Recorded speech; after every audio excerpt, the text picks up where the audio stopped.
Pick that up, sweetheart. Maybe you'll learn your place before you cost us real money. That's what Dr. Pierce Hargrove said to the quiet nurse at Sacred Heart in Norfolk on a Tuesday in March, 3 months into her tenure on the cardiac unit. He didn't know she'd carried a wounded Marine to the medevac under fire in Tikrit. He didn't know her name was tattooed on a patient's shoulder 2 floors above his office. He didn't know that the woman he was about to destroy was the reason that young man still had a pulse. They were wrong about her. Dead wrong. Laura Bennett had been at Sacred Heart for exactly 92 days. She counted. The fluorescent lights hummed their endless mechanical song above the nurse's station, a sound like a refrigerator trying to remember how to breathe, and she moved between the cardiac monitors with the kind of efficiency that came from muscle memory deeper than conscious thought. 3 months of night shifts. 3 months of kept head down. 3 months of watching the numbers in the billing system that didn't add up. The hospital smelled like antiseptic mixed with something underneath it, the smell of people afraid, the sharp metallic tang of blood on gauze, coffee that had been heating in the break room since 6 in the morning. Her scrubs were always pressed. Her badge photo showed tired eyes, hair pulled back in a style that revealed nothing. On her left forearm, a scar about 3 inches long caught the fluorescent light when she reached for 4 bags. She never explained it. No one asked. People didn't ask Laura Bennett questions. She existed in the spaces between their awareness, competent and quiet and utterly forgettable. That Tuesday, she was reviewing the discharge paperwork for room 4247 when the first discrepancy caught her eye. Mrs. Elizabeth Cosgrove, admitted for unstable angina, treated conservatively with nitroglycerine drips and cardiac monitoring over 4 days. The chart showed exactly what Laura expected to see: vital signs, medication logs, consultation notes from cardiology. But the billing statement attached to her file listed a coronary angiography procedure that had never happened. No cath lab. No interventional radiology. No angiogram. Just a phantom surgery bill to Medicare for $18,400. Laura copied the patient name and the procedure code into her notebook. A small leather-bound thing she kept in her locker, below the pair of worn combat boots that still had sand embedded in the treads. 3 days later, she found another one. A double code for echocardiography ordered twice for the same patient, billed twice, performed once. Then a phantom orthopedic consult that appeared in the billing system but not in any patient record. Then a full cardiac ablation procedure for a patient who'd only received rhythm management medication. The numbers climbed: $47,000. $63,000. $89,000. Each discrepancy a quiet mathematical scream buried in the noise of routine hospital operations. She flagged them through the proper channels. An email to the hospital's billing department, marked urgent, with copies to the compliance officer. Laura Bennett did everything by the book. The book was the only thing that had kept her alive for 23 years. Follow procedure. Keep your head down. Don't ask questions that have no safe answers. She expected a response within a week. She got nothing. 3 days later, she flagged 2 more anomalies. She highlighted them in yellow this time. Pneumonia documentation codes that matched diagnoses for asthma.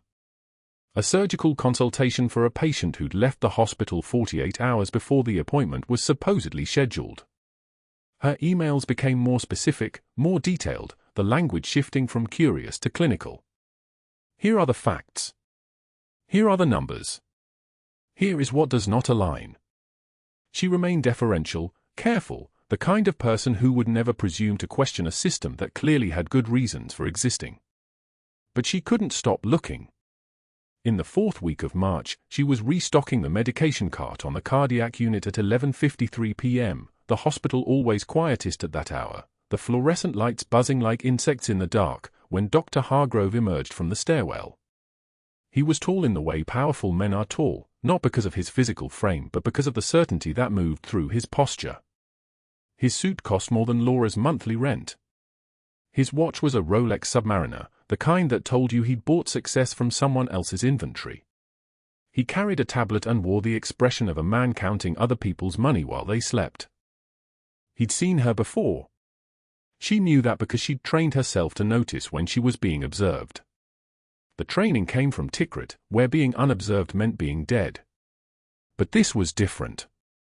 This was the careful attention of someone assessing a threat. Nurse Bennett. He said her name like it was a question he already knew the answer to. You've been asking questions about the billing department. I flagged some discrepancies. Her voice came out exactly as she intended, deferential, uncertain, the voice of a person who knew her place in the hierarchy. In the system. Equipment charges that didn't match. I'm aware. He set his tablet down on the medication cart with a soft click. You're new. 3 months. Still learning how things work here at Sacred Heart. Yes, doctor. She didn't look directly at him. She'd learned that in the service, that direct eye contact with authority was a threat signal. Keep your gaze soft. Keep your stance small. Make yourself the least interesting person in the room. The billing department handles those matters. It's not a nurse's job to audit financial systems. Of course not. She turned back to the medication cart, her movements economical, precise. I just wanted to report what I noticed. What you noticed? He moved closer, close enough that she caught the smell of expensive cologne and something underneath it, something chemical, the particular scent of stress sweat on skin. You know what I notice, Nurse Bennett? I notice when people start asking questions about things that aren't their concern. I notice patterns of behavior that suggest a fundamental misunderstanding of hospital hierarchy. The silence stretched between them like a held breath. Her hands did not tremble. Her jaw did not clench. She simply waited, the way she'd learned to wait in the desert, the way you waited when you didn't know if the next sound would be a voice or an explosion. I suggest you focus on patient care and stop worrying about matters that are far above your pay grade. He picked up his tablet. Do you understand me? Yes, doctor. Good. He turned to leave, then paused. How long did you say you've been here? 3 months. And you haven't found a better job yet? It was said casually, the way you'd comment on the weather, but Laura heard the architecture of threat underneath it.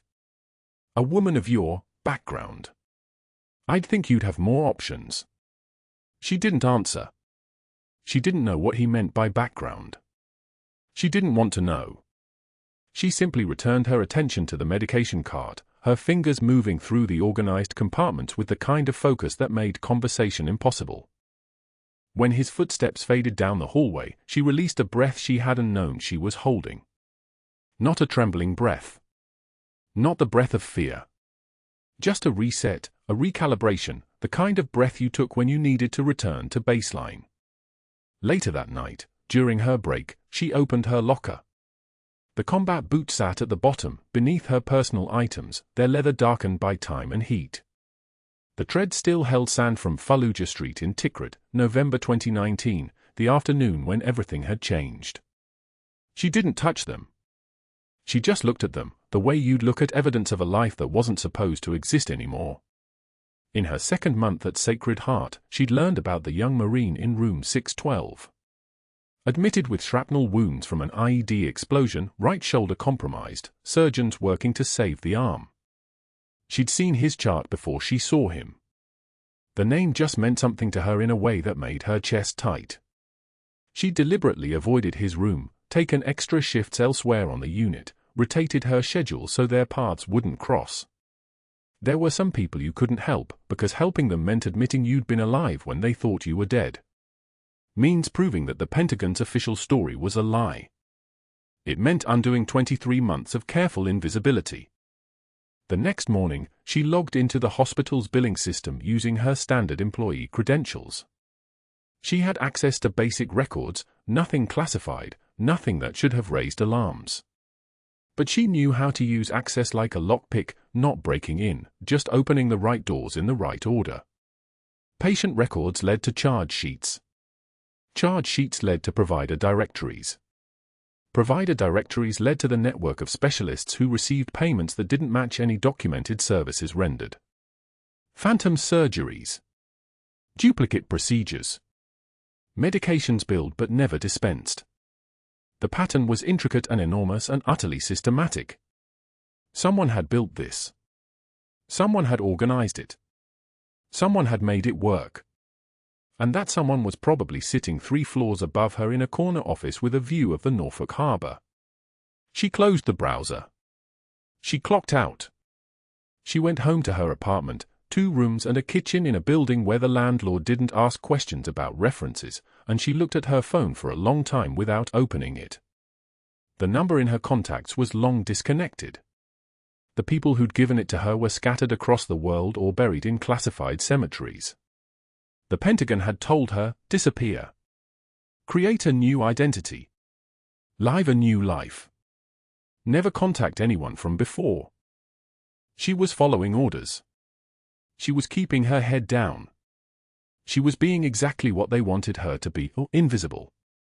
But the numbers in the billing system kept scrolling through her mind like a ledger of theft, and she couldn't quite make herself stop seeing them. Can't quite make herself stop being the person who'd learned to notice patterns in chaos, the person who'd been trained to see threats in the ordinary, the person whose job had once been to protect people from harm.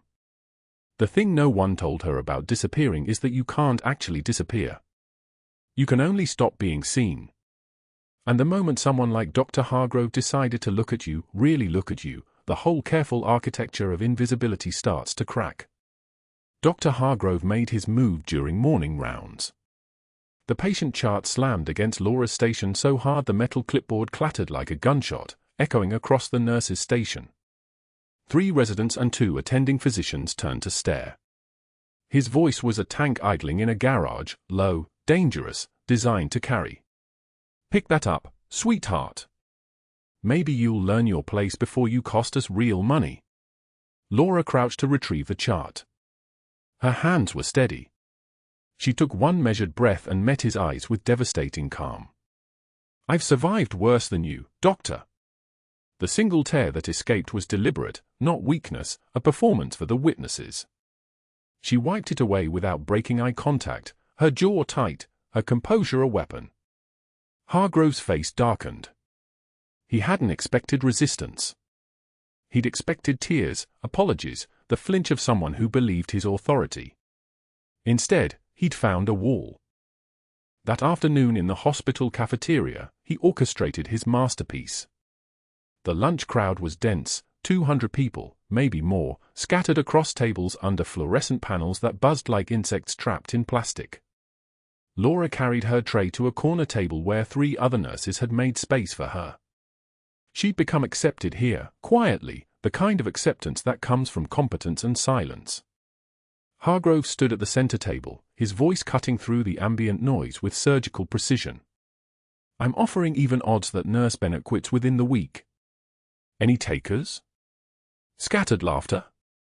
A few nods from his loyalists. He'd planted seeds earlier in the week, whispers about her credentials, jokes about her competence, enough doubt to make people curious about the outcome. A resident he'd coached in advance, a thin man named Garrett with weak eyes and weaker spine, positioned himself near Laura's trajectory. She walked past with her tray, pasta with marinara, a side salad, unsweetened iced tea. Professional. Controlled. Garrett's elbow came up at precisely the right moment, appearing accidental, catching the edge of her tray with the casual force of someone who'd rehearsed it. The tray tilted. The plate slid. Pasta sauce splashed across the tile floor in an arc that looked almost beautiful before it hit reality, red and spreading, soaking into the grout like blood. Laura's white sneakers took the spray. The cafeteria went quiet for exactly 1 second. Then laughter rippled through the room like a wave, the kind of laughter that feeds on itself, that smells fear and weakness and thinks it's found both. Hargrove smiled. Maybe civilian life is too demanding for our little Florence Nightingale. More laughter. Louder now. Laura crouched to the floor and began cleaning the mess with paper napkins, her hand steady, her face expressionless, her breathing unchanged. She didn't look up. She didn't acknowledge the laughter. She didn't even seem to hear it. She just methodically wiped the tile, gathered the broken plate, and disposed of it all in the trash can near her table. Then she purchased a new lunch from the cafeteria line, another pasta, more marinara, and sat back down to eat it in the same spot, her movements mechanical, a composure so absolute that it eventually killed the laughter. People looked away. Hargrove watched her from across the room, his satisfaction dimming slightly. Breaking someone was supposed to show results. This was something else. This was what happened when you tried to humiliate someone who'd already survived humiliation at a level he couldn't imagine. The next morning, he left a stack of bedpans outside her locker with a note written in his precise handwriting, "More your speed." That same day, during a patient consultation where she was reviewing discharge medications for a post-MI patient, Hargrove interrupted. "That's adorable, but let's hear from someone with an actual medical degree." The patient's daughter flinched. Laura met his eyes. "The medication review was accurate, doctor. Atorvastatin 80 mg, metoprolol extended release, lisinopril, standard post-infarction protocol." She didn't defend herself. She just stated facts. He had no ground to stand on, and they both knew it. Over the next 72 hours, he escalated. A comment about her questionable documentation practices. A remark to a resident in her presence about nurses who think they're physicians. An assignment rotation that placed her on nights with the most difficult patients, a deliberate punishment that required her to work for 12-hour stretches without a day off. Each insult she absorbed with quiet dignity, responding only when necessary, her composure unshakable. She knew what he was doing. Part of her recognized the pattern because she'd seen it before, in a different context, in places where people tried to break you down because breaking you down was easier than acknowledging what you actually were. What Hargrove didn't know was that she'd coordinated battlefield triage under mortar fire in Tikrit, standing in a chaos of noise and blood and dying 19-year-olds, making the decision about who got medevaced and who got morphine and comfort care because there weren't enough helicopters for everyone. His cruelty was background noise compared to holding a lance corporal's hand while waiting for the dust to clear, compared to telling a kid from Arkansas that his leg wasn't coming home with him. The insults meant nothing because she'd already survived real pressure, real stakes, real consequences. She'd been broken down in ways Hargrove would never understand, and she'd rebuilt herself in ways he couldn't touch. On Thursday evening, everything changed. A post-operative patient in Recovery Bay began gasping, his oxygen saturation plummeting from 98% on the monitor to 92, then 84, then 76 in the span of 40 seconds. Laura was restocking supplies in the clean utility room when she heard the alarm, that specific tone the human brain learned to recognize as threat. Muscle memory took over. She was moving before conscious thought caught up. She entered the bay as two residents stood frozen, one already reaching for a phone to page the attending. The patient's chest was rigid on one side, his neck veins distended like rope, his lips turning blue-gray, the color of someone whose heart was being crushed by a collapsed lung. Tension pneumothorax. The diagnosis was written in his physiology. Laura didn't ask permission. She didn't wait for authorization. She grabbed a 14-gauge angiocath needle from the crash cart, found the second intercostal space at the midclavicular line, and inserted the needle with the precision of someone who'd done it under conditions far more difficult than fluorescent hospital lighting. The rush of air escaping was almost audible, a sound like a tire deflating, like pressure releasing. His color returned in seconds. His oxygen sat climbing, 78, 82, 88, 91, 95. Sinus rhythm steady on the monitor. Within 2 minutes, his saturation stabilized at 94%, then climbed to 96. The attending arrived to find the patient not in crisis, but in recovery, and Laura calmly documenting the procedure, her handwriting precise and methodical. Needle decompression performed at 1847 hours by Nurse Bennett per standing protocol, she wrote. One resident whispered, "Where did you learn that?" Laura replied without looking up, continuing education, and returned to restocking the crash cart. But Dr. Hargrove had been watching from the hallway. His face went pale. This wasn't the incompetent nurse he'd been carefully painting to the board. This wasn't someone who could be broken by cafeteria humiliation or bedpans left outside lockers. This was someone with training that raised dangerous questions. Someone with knowledge that suggested military medicine, trauma experience, expertise that went far beyond standard hospital nursing protocols. Someone who might actually understand what he'd been doing with the phantom surgeries and the duplicate equipment charges and the kickback arrangements with pharmaceutical representatives. And that someone had just revealed a level of competence that made her a genuine threat. Within an hour, he was in his office making phone calls. His hands trembled slightly as he dialed, anger mixed with something that looked like fear. First call went to 3 board members who owed him favors from the country club, from rounds of golf where he'd been generous with his time, his connections, his willingness to overlook their own minor indiscretions. He framed it carefully, "I'm concerned about a nurse on my service. Questionable credentials. Performed an unauthorized procedure today. Potential liability issue." The second call went to a contact at the State Licensing Bureau, someone he'd cultivated over years, someone with access to credential databases. "I need a background check." Deep. Something feels off about her employment history.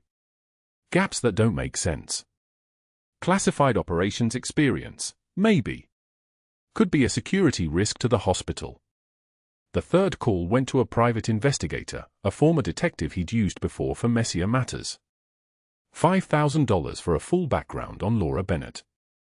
Employment history, financial records, military service if any. "I need to know who she is and why she's here." He ended that call and sat in the darkness of his office, listening to the hospital sounds outside his door, the beeping of monitors, the soft chime of call bells, the distant wail of an ambulance arriving at emergency. Someone was finally asking the right questions. Someone was finally threatening to connect the dots he'd spent $187,000 a year making sure no one could find. The monitor started screaming at 2:36 a.m. Laura was halfway through charting the cardiac panel results for Recovery Bay 4 when the alarm cut through the quiet hallway like a siren through still water. She didn't look up at first. Alarms happened constantly at Sacred Heart, the electronic background noise of a place where people's bodies betrayed them on schedule. But this one had a different pitch. This one had teeth. She moved toward the sound on instinct, her feet already knowing the way before her mind caught up. Recovery Bay 4. Post-operative, 3rd day out from a thoracic repair. The patient, a construction foreman named Marcus Webb, 53 years old, no prior medical history, lay rigid on the bed like someone had replaced his skeleton with rebar. His chest wasn't rising. His eyes were wide and terrified and completely empty of air. The monitor read oxygen saturation, 98%. Then it wasn't. The numbers dropped like a stone in dark water. 94. 89. 82. Laura crossed the room in 4 seconds. Her hands moved like they were operating on a timer that had nothing to do with the present moment. The residents, Chen and Morrison, both brilliant on paper, both frozen with the kind of paralysis that comes from seeing your training textbooks suddenly demand you write the ending, stood motionless beside the bed. "Tension pneumothorax," Laura said. Not a question. The voice came out flat and certain, the voice of someone who had diagnosed this condition in conditions far worse than fluorescent-lit recovery rooms. "Get a 14-gauge needle. Now." Neither resident moved. She didn't repeat herself. She didn't ask again. She turned to the supply cart, found the needle in the place all emergency supplies lived in muscle memory she wasn't supposed to possess, and her hands moved into the position that muscle memory had burned into her at a place called Ballard Air Base in 2019, under conditions no nursing school in Virginia had prepared her for. The second intercostal space. Midclavicular line. That was the target. Her left hand located the landmarks, the ridge of the rib, the space above it where an expanded lung was crushing a man's heart into a rhythm that couldn't sustain him for more than 4 minutes. The needle was already in her right hand. She didn't remember drawing it up. Some parts of training never leave you. Some parts of you stay frozen at the moment when staying frozen means people die. She pushed the needle through the skin and into the chest cavity with the precision of someone who had done this before. With the precision of someone who had done this while the ground was shaking from artillery fire and sand was in her teeth and the man bleeding out on the stretcher in front of her was someone's son. The rush of air escaped like a gasp. Like relief. Like survival learning to breathe again. The monitor responded in real time. 82. 87. 91. 96. The oxygen saturation climbed like Marcus Webb's lungs were remembering what oxygen felt like. Like his heart was remembering how to pump. 100. Get me a chest tube kit and notify Dr. Williams we need the OR in 15 minutes. Her voice sounded different now. It had dropped an octave. It had acquired the kind of authority that came from holding life in the palm of your hand and refusing to let it slip. And someone needs to run a repeat chest X-ray stat. Dr. Chen finally moved. His face had gone the color of ceiling tiles. Dr. Morrison started walking toward the supply room like someone moving through water. The patient was breathing now. The patient was alive because Laura Bennett's hands had remembered a skill she was never supposed to possess, a knowledge she was never supposed to carry into a civilian hospital in Norfolk, Virginia. She stepped back from the bed, and that was when she saw Dr. Hargrove standing in the doorway. He had been watching. How long, she didn't know. Long enough to see her hands move with the precision of a surgeon who had trained in combat medicine. Long enough to see the residents freeze while she commanded the room. Long enough to understand that whatever background he'd convinced himself explained her quiet competence at Sacred Heart Hospital didn't add up. The silence in the room lasted exactly 3 seconds. Then his jaw tightened, and something inside his expression shifted from curiosity to calculation. He turned and walked away without saying a word. Laura returned to her charting station, but her hands weren't quite steady as she entered the procedure notes. The admission paperwork was filed under routine decompression for pneumothorax, post-operative complication. Completely standard. Nothing in those clinical notes would explain how a night shift nurse had moved like a trauma surgeon, diagnosed a life-threatening condition in under 10 seconds, and executed a field procedure that most residents didn't see in their entire residency. Within an hour, her phone buzzed with an email notification. From Human Resources. Subject line, credentialing discrepancy, urgent. She read it standing in the medication room, surrounded by the smell of antiseptic and something else, something colder. The email was professional. The email was damning. It cited inconsistencies in your nursing certification timeline, employment gaps requiring verification, and concerns regarding the authenticity of your educational credentials. It concluded with, Dr. Hargrove has flagged these issues as part of our ongoing compliance review. Please meet with the credentialing committee at 8 a.m. tomorrow to discuss.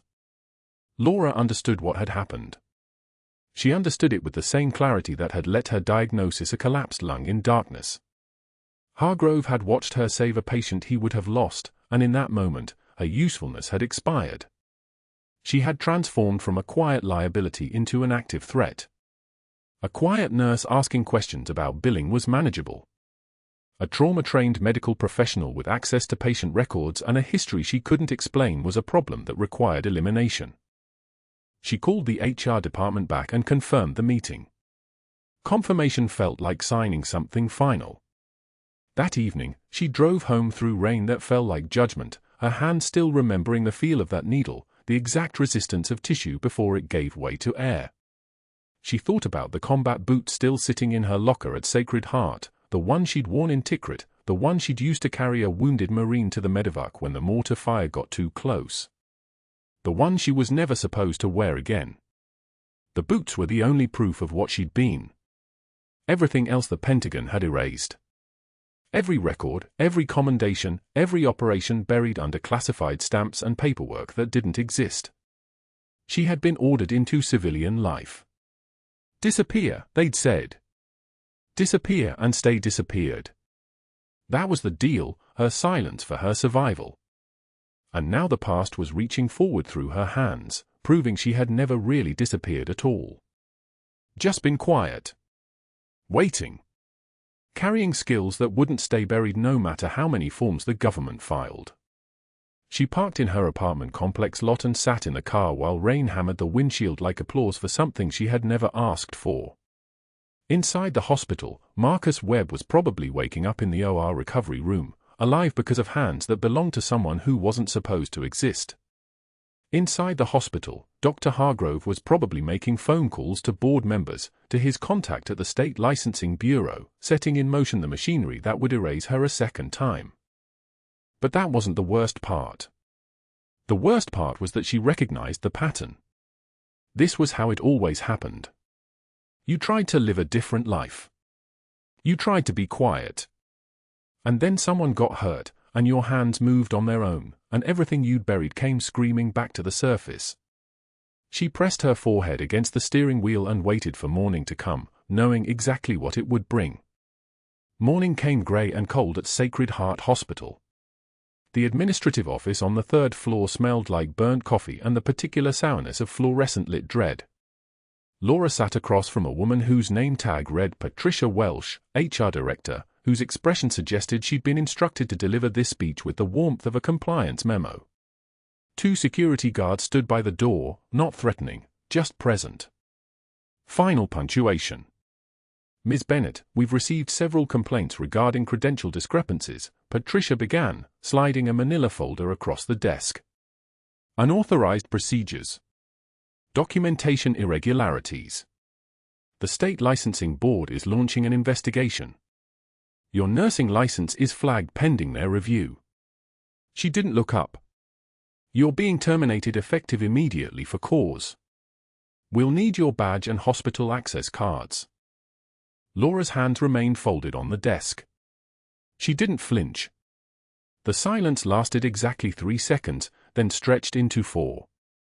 Dr. Hargrove sat in the corner of the office, arms crossed, a smile playing at the corners of his mouth like he was savoring the flavor of a particularly good wine.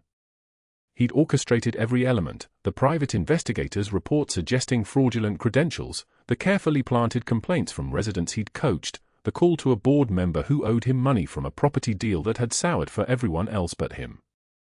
Laura had asked too many questions about too many numbers.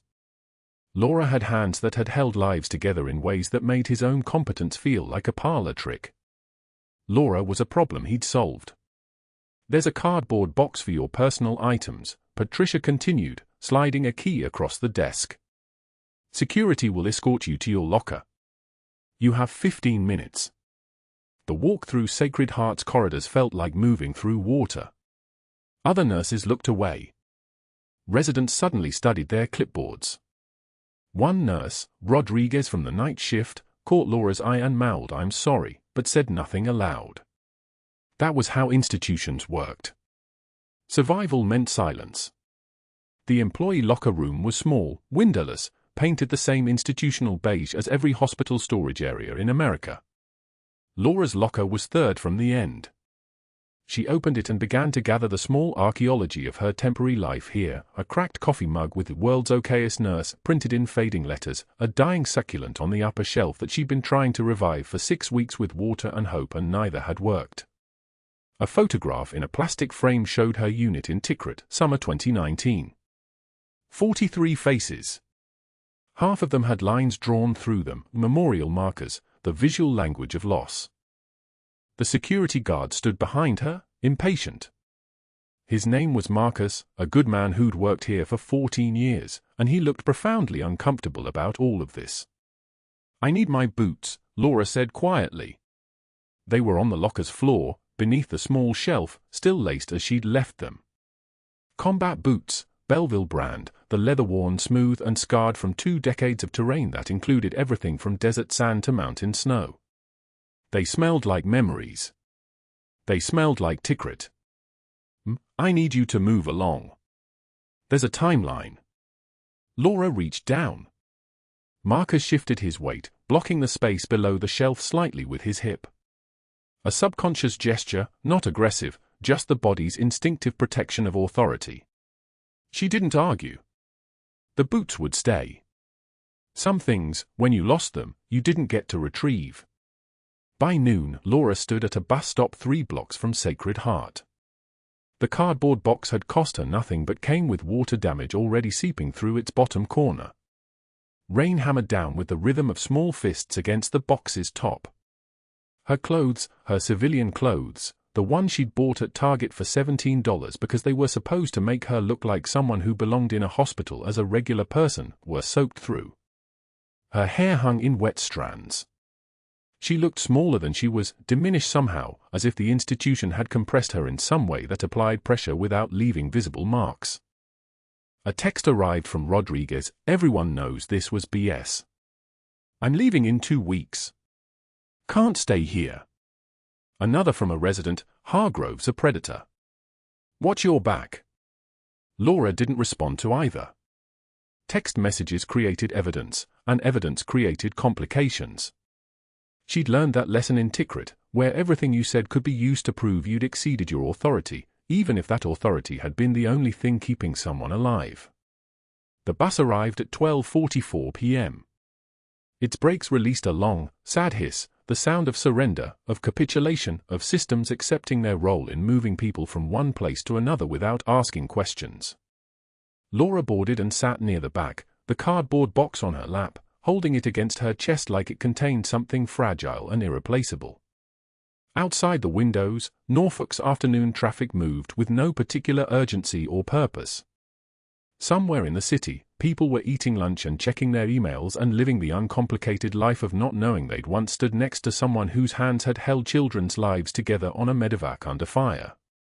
Somewhere in that city, Dr. Hargrove was already planning his next move.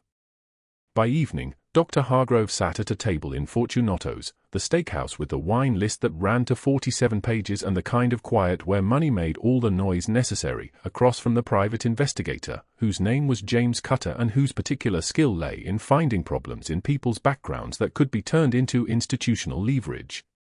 Cutter had a drink list he could read without looking at the menu: whiskey, neat, cold enough to make his teeth ache. To eliminating threats before they metastasize, Hargrove said, raising a glass of scotch that had cost $87 per pour. It was aged 20 years in Scottish oak, and it tasted like vindication. She'll be blacklisted before the month ends. No hospital in the Tidewater region will touch her.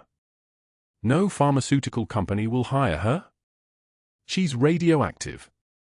Cutter nodded, not because he cared about Hargrove's triumph but because nods were efficient and expedited payment. He'd already been paid $32,000 to manufacture the credentials complaint, and his work was solid, thorough enough to withstand casual scrutiny, detailed enough to sound authentic to anyone who didn't have the resources to trace the inconsistencies back to their fabricated origins. She won't surface again, Hargrove continued, pouring more scotch. I've eliminated the threat. Now I can consolidate what I've built here. He'd already scheduled a meeting with a pharmaceutical rep from Meridian Therapeutics, the company that moved $80,000 per quarter through his consulting fees in exchange for prescribing patterns that had nothing to do with what patients actually needed. Laura's investigation could have exposed all of it. Laura's questions could have unwoven the entire network of financial arrangements that had built his beach house in Sandbridge, for hours north, overlooking water that didn't belong to him in any meaningful way except through money made on other people's pain. 3 days passed.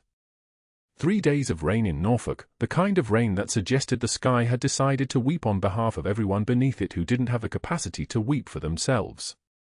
Laura had spent those 3 days in a studio apartment on Colley Avenue, the cardboard box sitting on a folding table she'd bought for $19, the contents slowly drying. The cracked coffee mug. The dying succulent. The photograph of her unit. The rain outside sounded like static, like information without meaning, like the world running its default program with no one at the controls. On day 4, Laura made a decision that would alter everything, though she didn't know it yet. She needed her final paycheck. The hospital was required by law to process it regardless of the circumstances of her termination. She could request it by mail, but mail took time, and her landlord was the type who believed rent waited for no one.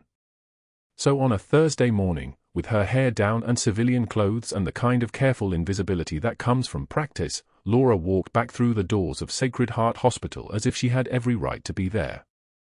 The receptionist was a woman named Susan who'd always been kind in the particular way people were kind to someone they'd decided was inconsequential. Susan handed her the envelope without commentary, just a sympathetic smile that meant nothing. Laura turned to leave, to walk back out into Norfolk's grey morning, to return to the studio apartment and to whatever came next. She was moving toward the exit when the doors to the emergency department burst open with the velocity of something urgent and unplanned. A trauma patient was being wheeled in on a stretcher, unconscious, blood visible on his shirt, his pulse being monitored by a tech running alongside the stretcher like a satellite in orbit. Staff materialized from everywhere, the practiced chaos of a Level 1 trauma arrival. Laura saw him for just a moment before they wheeled him past, dark hair, a face that was familiar in the way certain photographs are familiar. Nathan Cross's father. The patient from 3 days ago, the cardiac transfer, the man whose son had offered Laura a hand when she was drowning and hadn't yet understood what he was saving. What happened next didn't just silence the room, it changed the velocity of everything around her. The trauma patient's eyes snapped open like a vault door breaking under pressure. His chest heaved against the ventilator, oxygen saturating his lungs in rhythmic gasps. The monitor beside his bed beeped in steady increments, heart rate stabilizing, blood pressure climbing back toward human numbers. Dr. Chen stood at the foot of the bed, reviewing the post-operative scans, when the patient's gaze locked on a figure moving past the observation window. Laura. Still in the same scrub she'd worn 3 days ago when they'd escorted her out. Back now only to collect paperwork, a ghost passing through a building that no longer wanted her? The patient's body went rigid. Not cardiac. Not septic. Pure recognition. His mouth opened and words came in Pashto first, guttural, desperate, the language of someone emerging from underwater. Then he switched, breath catching between syllables, switching to broken English, You are the ghost. The woman soldier who spared me. In Tikrit. Under fire. You are. The words hung in the ER like shrapnel suspended in air. 3 nurses froze mid-step. A resident's pen stopped moving across a chart. Laura stopped walking. Turned.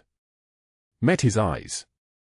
The patient was reaching for her, tubes tangling, monitors alarming, and a man in a Marine Corps dress uniform stepped forward from the waiting area, not running, not panicking, moving with the controlled precision of someone trained for crisis.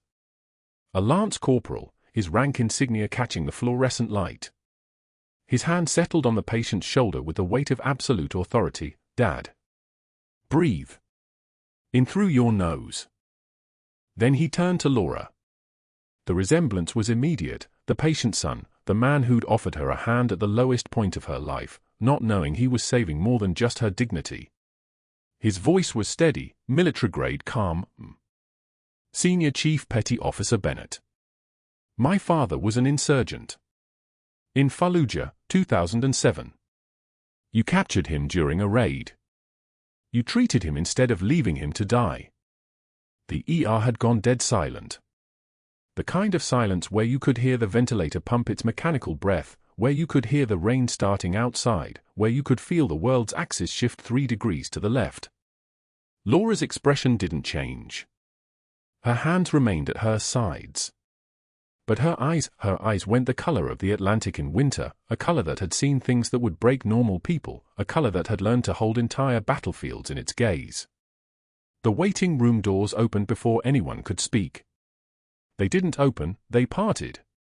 The man who walked through was shaped like authority itself, shoulders that belonged to someone who'd made decisions that moved nations. Combat ribbons covered his chest like a map of 23 years of deployments. His voice cut through the silence like a SEAL team breaching a target building. Senior Chief Bennett received 2 Bronze Stars, a Purple Heart, and the Navy Cross for actions in Tikrit before her entire operation was classified and buried. An FBI agent followed 3 steps behind, moving with the bureaucratic weight of federal jurisdiction. His credential was already visible, dangling from his neck like permission to reshape reality. She was the linchpin witness we needed for a war crimes investigation. Ordered into protective obscurity until the trial concluded last month. Her record was sealed for her own safety. The words were landing like ordnance. Each sentence another layer of truth, another explosion of context. Laura's entire life, the invisible years, the deliberate erasure, the reason she disappeared into nursing scrubs and 12-hour shifts, was being reconstructed in front of a trauma bay full of people who'd been calling her a liar 3 days ago. The Marine general stepped forward then, the father in the bed stabilizing enough to sit up despite the force, despite the monitors screaming at the movement. His voice came out in Pashto first, gratitude in the language of his youth, before switching to English accented and heavy. You saved my life. When I was the enemy, you saved me. Dr. Hargrove, 3 floors up in his office, was packing a box. Framed diplomas. Golf trophies. Photographs of his vacation home in Cabo. The door opened without a knock. Hospital security, the same guard who'd escorted Laura out, carrying a cardboard box identical to hers. The guard's smile was the smile of someone who'd been waiting for this moment, waiting for justice to move on its own inexorable timeline. Dr. Hargrove. We need you to come with us. Where? What is this? The board has reviewed the financial discrepancies flagged by Senior Chief Bennett. Combined with the FBI audit, Medicare fraud charges, pharmaceutical kickback documentation provided by your own investigators, and falsified patient records spanning 8 years. The guard set the box down on the desk. His voice was steady, professional, but carrying the weight of execution. Your medical license is suspended pending federal charges. You're terminated effective immediately. I believe you know the way out. The scotch bottle sat on his desk, half empty. Hargrove reached for it with trembling hands, hands that had never trembled during surgery, hands that had signed orders and fabricated charts with absolute confidence. His hands were shaking now because they understood, even before his mind accepted it, that everything was gone. The license. The practice. The immunity. The future. His wife was already packing at home. He didn't know that yet, but he would know within the hour. The country club had revoked his membership. The pharmaceutical companies had blacklisted him. Every hospital system within 300 miles had been flagged by federal investigators. By the time he walked out of Sacred Heart's front entrance carrying the box of his career, he was already obsolete. 6 months later, Laura stood in her navy dress blues at the Pentagon, her hair pinned back in regulation style, her posture the kind of perfection that comes from muscle memory embedded deeper than bone. Her uniform had 3 rows of ribbons, earned across deserts and mountains, across years of service nobody knew about, across the invisible war that had claimed half her unit and scattered the rest into civilian life like seeds from a broken pod. The worn combat boots from her locker sat in a glass display case behind her, preserved under museum lighting, labeled with her name, rank, and the operation that nobody could speak about until it became history. Marine General Marcus Cross stood at the podium, the man from the trauma bay, fully recovered, fully dignified, fully proud. His voice carried across the auditorium with the authority of someone accustomed to commanding rooms full of officers. Senior Chief Bennett carried my son through 200 meters of open ground under active sniper fire. She treated me with dignity when I had surrendered my right to dignity. She stands before you today not because she sought recognition, but because integrity demands we acknowledge those who serve beyond the line of sight. The Secretary of the Navy presented a commendation. Applause rolled through the room like waves hitting a shore. Laura's unit photo was projected on the screen behind her, the team that had completed the Tikrit operation, faces arranged in 2 rows, half of them marked with small gold stars indicating KIA. Her hand didn't move toward them. She didn't cry. The trembling wasn't fear, it was restraint, the kind of restraint that comes from holding too much loss for too many years. Nathan Cross, the lance corporal, now promoted to sergeant, stood at attention beside her. His sleeve was rolled up, and the tattoo was visible, her name inked across his forearm in letters that would never fade, the way combatants mark themselves with the names of those who saved them. Tears were streaming down his face, but his posture didn't break. Laura's voice, when she spoke, had transformed from the deferential whisper of the nurse at Sacred Heart into something else entirely. Commanding. Steady. Belonging to someone who'd already survived the worst and learned what mattered. I served with warriors who never came home. I served beside medics who held the line when everything fell apart. Some of you wear ribbons for orders you gave. Some wear them for decisions you made. But the people who deserve ribbons most are often the ones who'll never tell you their story. You do not need a badge or a gun to be a warrior. You need integrity, courage, and the will to do what's right when no one is watching. The crowd rose. Every officer in the room stood. The applause wasn't polite, it was the kind of applause that comes from recognition so deep it bypasses skepticism and goes straight to bone. Laura's commanding officer, a 4-star admiral who'd authorized her protective obscurity, placed a hand over his heart and nodded with the kind of respect reserved for those who've carried the weight of the impossible. Somewhere across the country, in a basement classroom at a community college, Dr. Hargrove was teaching CPR to bored teenagers. His hands moved through chest compressions on a plastic dummy, explaining the correct depth, the correct rate, the mechanics of saving a life, something he'd forgotten how to do years ago when he learned how to destroy them instead. His phone buzzed. The video of Laura's ceremony was trending on social media. Someone had recorded the speech. He watched her face on the small screen, watched the recognition in the room, and understood with perfect, crystalline clarity that she had won. Not through revenge. Not through confrontation. Through truth. A girl in his class raised her hand. Why does everyone keep sharing that video? Hargrove set the phone down face first on the desk. It's a story about what happens when someone chooses to do the right thing. If you've ever been underestimated or dismissed by someone who didn't know your true value, you know what it feels like to carry a secret. You know what it costs to stay quiet.